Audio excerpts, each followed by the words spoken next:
மயிலாடுதுறை தொகுதி பாமக வேட்பாளர் மா.க. ஸ்டாலின் பொறையார் காய்கறி சந்தையில் காய்கறிகளை விற்று பிரச்சாரத்தில் ஈடுபட்டு வருகிறார். இதுகுறித்த கூடுதல் தகவல்களை எமது செய்தியாளர் செல்லப்பா வழங்க கேட்கலாம். வணக்கம் செல்லப்பா, கள நிலவரத்தை வழங்கலாம். வணக்கம் கனிமொழி. அதாவது பார்த்தீங்கன்னா மயிலாடுதுறை மக்களவை தொகுதி தேர்தல் பிரச்சாரம் சூடுபிடித்துள்ளது. வேட்பாளர்கள் வாக்காளர்களை கவரும் வகையில் புதிய யுக்தியை பயன்படுத்தி வாக்கு சேகரிக்கும் பணியில் ஈடுபட்டு வராங்க.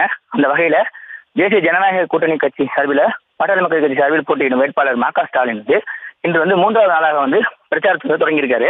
பூம்புகார் சட்டமன்ற தொகுதிக்கு உட்பட்ட பகுதிகளில் சுட்டெரிக்கும் வெயிலையும் பொருட்படுத்தாமல் திறந்தவெளி வாகனத்தில் சூறாவளி பிரச்சாரத்தை மேற்கொண்டிருக்காரு. அது திருக்கடையூரில் உள்ள உலக புகழ்பெற்ற அபிராமி உடனாகிய அமிர்தகரேசர் கோயிலில் சாமி தரிசனம் செய்தார். அதனைத் தொடர்ந்து அங்கிருந்து கூட்டணி கட்சி நிர்வாகிகள் மற்றும் தொண்டர்களோட புடைசூழ இருசக்கர வாகனத்தில் மாம்பழத்தை வாக்கு கேட்டு சென்றாரு.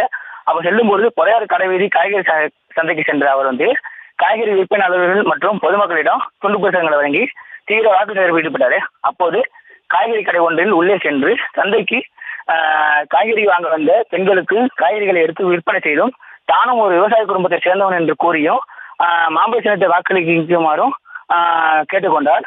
காய்கறி விற்பனை செய்து வாக்கு சேகரித்தது அனைவரையும் கவர்ந்தது. கனிமொழி, விவரங்களுக்கு நன்றி செல்லப்பா.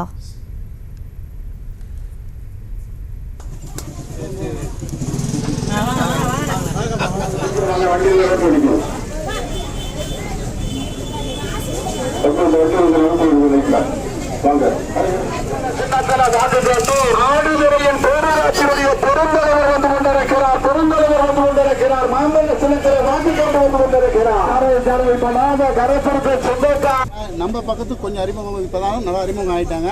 மயிலாடுதுறை செய்திகளை உடனுக்குடனும் துல்லியமாகவும் தெரிந்து கொள்ள சப்ஸ்கிரைப் பண்ணுங்க.